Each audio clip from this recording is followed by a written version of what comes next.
Hey everybody, welcome back to the channel. So I'm out here at the sawmill today to talk about chainsaws. And this is something I get asked about all the time, whether it's from friends and neighbors or other folks on YouTube. You know, they always want to know what's the best chainsaw to get. And I'll kind of give you a spoiler here. There really is no single chainsaw that's the best size for every person and every application, okay? And that's kind of why you see 4 chainsaws out in front of me here. These are the 4 saws I use regularly. I have more saws, some older saws. I'm a little bit of a collector, but these are the saws I use on a fairly regular basis. And this kind of illustrates why, you know, there's no single saw that's going to work best for everybody and for every application. And later on I'll get into, you know, some of the reasons and purposes for some of these saws and why there's some overlap. But I want to begin by talking about the brand of the saw. You know, some people are really loyal to Stihl or Husky or other saw companies. What I found over the years, though, is that no single company makes the best saw in every size category. And you know, if you start shopping for a saw based on your use and the application, and focus down into the size saw you need and the grade saw you need, you know, what you're going to find is that there's probably going to be one company or maybe 2 companies that make better saws than all the other guys, and those are the ones you're going to focus on. So, you know, you'll just see in my spread here, I've got a Stihl, I've got a Husqvarna, and I've got 2 Echoes. And it just so happened that when I was shopping for these size saws, at the time I was shopping, you know, these were the ones that I felt were the best options. And so, you know, I've got 3 different brand saws in regular rotation here. None of these companies I felt made the best saw in every size category. Otherwise, you might see, you know, all Stihls or all Huskies or all Echoes, but no. Here I've got a mix, and so, you know, to me this means it pays to shop around and look at all the different brands and all the different options. You know, it's okay to be loyal to a brand, but, you know, don't let that get in the way of exploring all the options when you're shopping for a saw. Now, regardless of the brand you're looking at, there's really one very important factor, and that is the grade of the saw. And you know, a brand like Stihl or Husky, they're going to have homeowner saws for occasional use. They're going to have mid-grade saws for farm use, and then they're going to have professional saws for, you know, lumber operations, timber operations, tree service work, things like that. Those saws are meant to be used pretty much every day, all the time. And you know, over the years I've found, for me at least, it really makes sense to go straight to the professional saw, spend a little bit more money, get that professional saw, because it's going to be generally a lighter, more compact, easier to handle saw with more power. And you know, that makes a big difference when you're using the saw for hours and hours, you know, day in and day out. If you can get the same power in a lighter saw that's easier to handle, that's a very big plus. And so you're going to tend to find that in the professional saws, and that's a really important consideration. The other consideration is the durability and the longevity of the saws, and that really, you know, is inside and out, both how the case is made and then also the guts of the saw. And you know, if you're not sure if a saw is a homeowner saw or a professional saw, an easy way to tell is to look at the emission sticker. And this is kind of a funny backwards trick, but if you look at the emission sticker on a homeowner saw, it's going to show that the saw is rated for 50 hours of use. Beyond that 50 hours, it's probably not going to meet emission specs anymore. If you look at the sticker on the professional saws, you're going to see they're rated for 300 hours of use. And you know, emissions are not a direct relation or indication of other things, but what it is, it's an indirect indication of how well the saw is made, you know, what kind of manufacturing went into the engine components, what kind of quality is in the engine, the tolerances and things like that.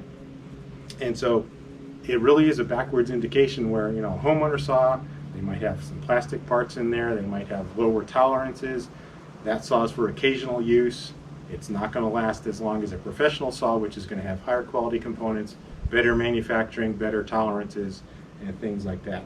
And then really the final factor with the professional saws is that they're meant to be rebuilt over and over. A lot of the homeowner saws, they are assembled in a way that you can't really take them apart, you can't fix them, you can't rebuild them, especially the modern saws. Whereas the professional saws, they are always built in a way and fabricated and manufactured in a way that, you know, when they finally do wear out hundreds of hours later down the road, you can rebuild them, get them back into service pretty easily. So, you know, again, if you have the money, I'd say go straight for the professional saw because it's going to last you longer. For some people, it'll last you a lifetime. If you do wear it out, you can rebuild it and keep using it. And so I think long term, that's just a better choice for most people. Now, I think the next factor, I mean, there's a lot of factors, but the next one beyond brand and the grade of the saw to me is the size of the saw. And so over here I've got a 77cc saw. This is really for big trees for me. Some people need to go even bigger than this. One of the nice things about this saw is I can run an Alaskan sawmill, and I have one of these days I'll make a video on that because it's kind of cool. This is about the smallest size saw you can comfortably run an Alaskan sawmill with. So this is my big guy for really big trees, running that Alaskan sawmill.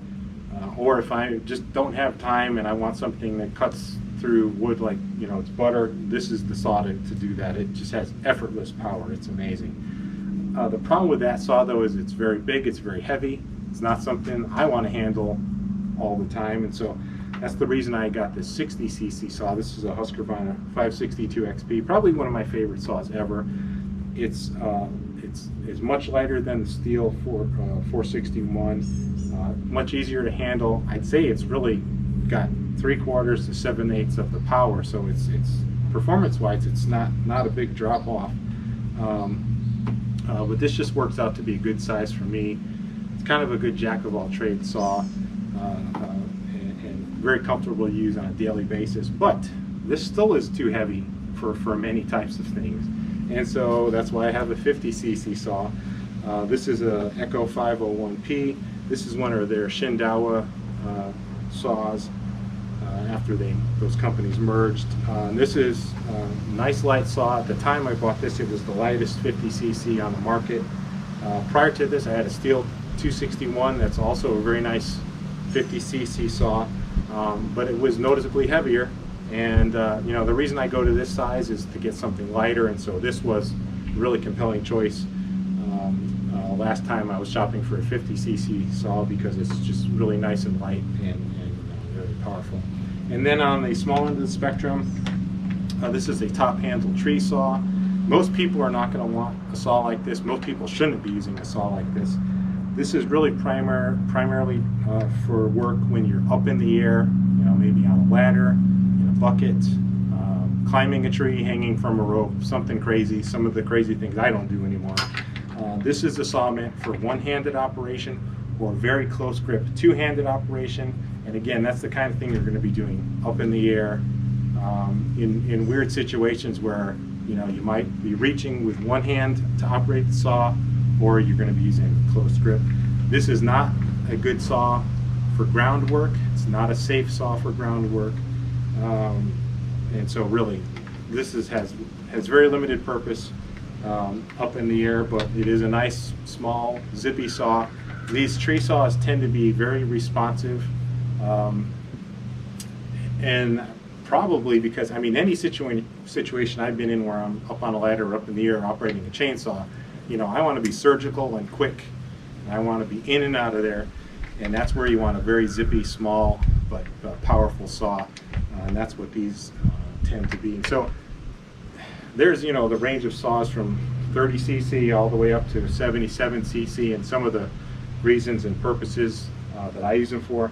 I'd say for folks that are running a sawmill, you know, you're probably going to be okay with a 60cc saw. I mean, this is going to really cover all your uses. These are very powerful. I've got an this is a 20-inch bar on this guy right now. That's about as big as I like to go with this saw. You can go down to a 16 or 18. If you're just doing firewood processing, a 50cc saw is probably more than adequate. You can run these generally with an 18-inch bar. They're very comfortable. A lot of times bar length is going to affect the balance of the saw, and you'll find that there's one bar length that makes the saw just very neutral to handle. It doesn't want to tip forward or tip back. That's usually the right size bar for the saw, but generally for 50 cc, I find an 18-inch bar is just about perfect. So I think between 50 cc and 60 cc, these are the saw sizes that most people are going to want to use. If I had to pick just one saw, though, I would go with 60 cc. And again, in the pro saw like this Husqvarna, you know, it's a lightweight saw. It's very compact. It's very comfortable to handle. It's got very good balance, and you know, so there's not a lot of penalty to this saw, despite the fact that it's bigger and more powerful than this guy. You know, sometimes I wonder why I have this. There are cases where I know I want to pull out this saw instead of this one, but the overwhelming majority of the time, and I'm guessing in probably most of the videos I've made here on YouTube, this is the guy I've been using. It's just a real good go-to saw, a good size, and you know, I think this is probably the most versatile size for most people like me who, you know, mainly are in their hobby time are doing sawmill work or firewood work. If you want to run an Alaskan sawmill, if you really have to tackle big trees or, you know, hardwood like oak or hickory, well, there's no substitute for cubic centimeters. A saw like this is just effortless in terms of the power and the capability. I mean, it will just fall right through a log. It's amazing to use a saw like this. But again, the downside is weight. This is not a saw. I mean, I love using this saw. It's got intoxicating power, but I do not want to be holding this saw and operating this saw for hours and hours every day. It's really just too big for all-around use. And so hopefully that gives an idea of the spread of sizes and applications and things for a saw. And again, I don't think there's any one saw from any one company that's perfect for every person, for every job. You kind of have to shop around, look at the different brands, look at the different sizes, look at the emissions rating, determine, is it a homeowner saw, is it a pro saw, and pretty soon you'll start to focus down. And then, you know, go to the store, handle the different saws, look at their weight specs. You know, look for, in a particular size, look for the most powerful and lightest saw you can find that fits your budget, and that's generally going to be, you know, a good pro saw, and that'll be the one you want to focus on and try and buy. And that's kind of what I've done in each of these size categories over the years. If I was going to go shopping for a new saw today, you know, again, I would be wide open to it. I'm not really loyal. These brands have all done really well for me. I will say, I'll give Echo a little bit of an extra plug. Echoes always start easier than these other guys. I don't know why. I don't know why they can't make these saws start in one pull like Echo does, but I'll give Echo credit for that. They're much easier to start for some reason. But, you know, when you're shopping around, look at all the brands, look at all the options, and eventually you'll start honing in on the right saw for you at your price range. So I hope that was useful. If anybody has questions, please post them below and I'll be happy to answer them. Thanks for watching.